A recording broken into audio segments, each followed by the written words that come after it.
大家好啊！今天给大家分享一个花卷的做法，手法简单，好看又好吃。先准备280毫升的温水，加入5克白糖、5克酵母粉，先将酵母搅拌至融化，倒在500克的面粉中。因为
这里很重要，生胚一定要醒花好再去蒸。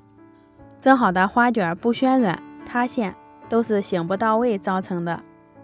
1个多小时，生胚就醒花好了，胖乎乎的，花纹比之前明显了很多。开大火烧开，转中火蒸上15分钟，关火之后再焖上5分钟，防止遇冷气之后回缩。看一下是不是很漂亮啊？咱们的小花卷就做好啦，看一下特别暄软，捏一捏立马就回弹，层层分明，一点也不变形，一次就做好，节约了花面的时间。像这样的花卷，我老公能吃5、6个呢。喜欢的朋友关注一下，帮忙转发收藏。我是娟子，咱们下期见。